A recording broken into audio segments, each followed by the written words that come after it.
Good afternoon, friends. Myself Jansari Kishore from Naukar Institute. Today I will teach in Standard 12 the main book Flamingo. I will teach you lesson number 2, The Lost Spring. In last lecture I have started the first story. Sometimes I find a rupee in the garbage. Okay, this is a story of Sahib Alam.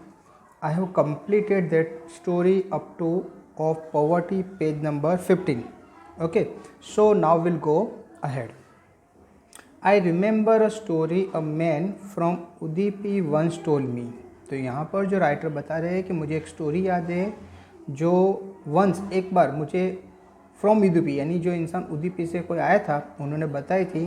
As a young boy he would go to school past an old temple.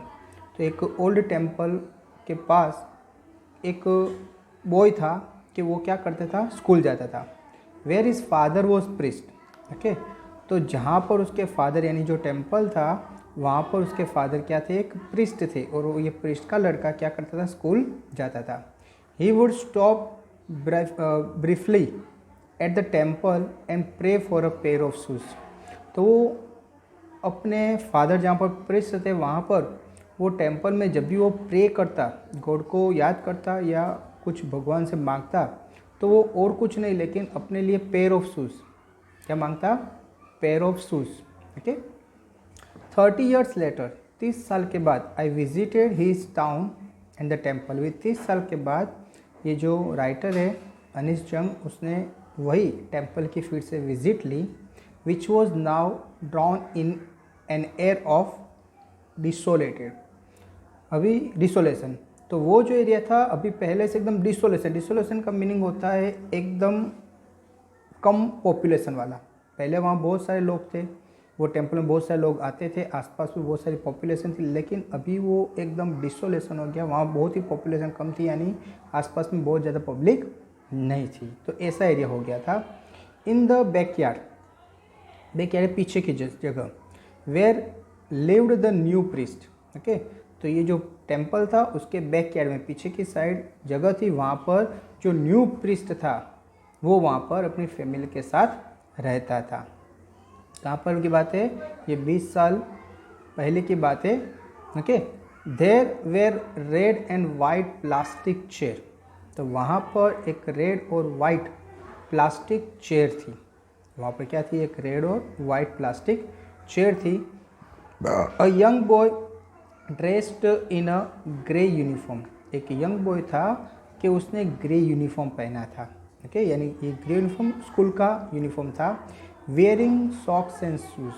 अभी उसने socks और shoes भी पहने थे और जो dress पहना था वो यूनिफॉर्म था. दैट मीन्स वो स्कूल में जाने के लिए जैसे रेडी हो रहा था और उसने स्कूल के यूनिफॉर्म पहन के, लेकिन उसने यूनिफॉर्म के साथ साथ सॉक्स और शूज़ भी पहने थे.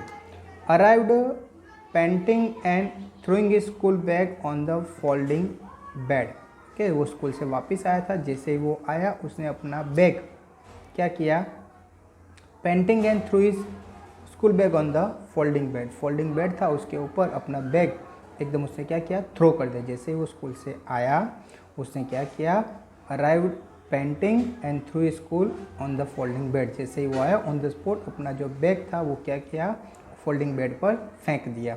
लुकिंग एट द बॉय, ये बच्चे को देखकर, I remember the prayer another boy had made to the goddess when he had finally got a pair of shoes. ये बच्चे को देखकर राइटर को लगा कि बहुत साल पहले यानी 20 साल पहले की बात है कि किसी ने शूज़ के लिए क्या की थी, प्रे की थी कि मुझे क्या मिले, पेयर ऑफ शूज़ मिले. लेकिन वो प्रे कंप्लीट हो गई. क्यों?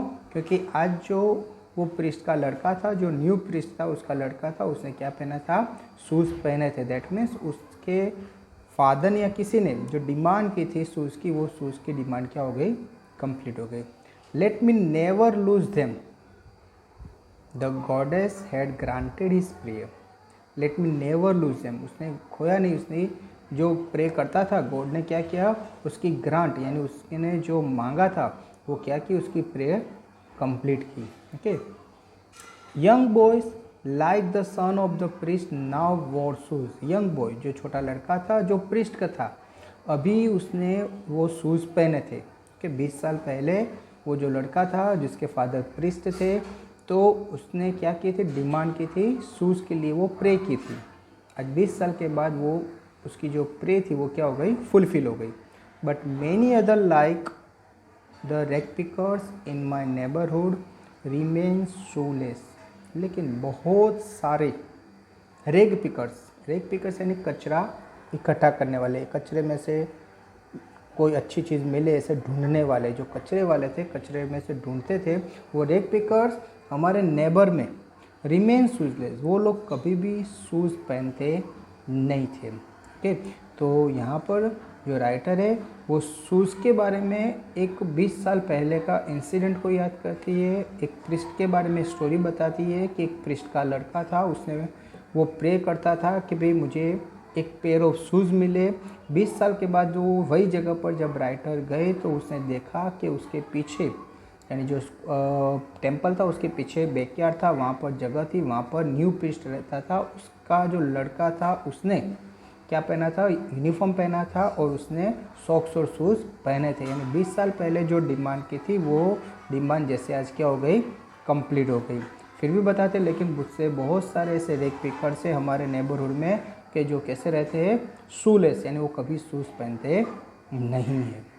ओके, यानी जो यहाँ पर राइटर कहना चाहते हैं कि ये जो रेग पिकर्स है वो शूज़ पहनते नहीं है। Okay friends, so I hope you can understand this paragraph clearly, and still if you have any problem you can revise, you can listen this paragraph again and again so that you can clearly understand. Okay friends, thank you very much to listen me carefully.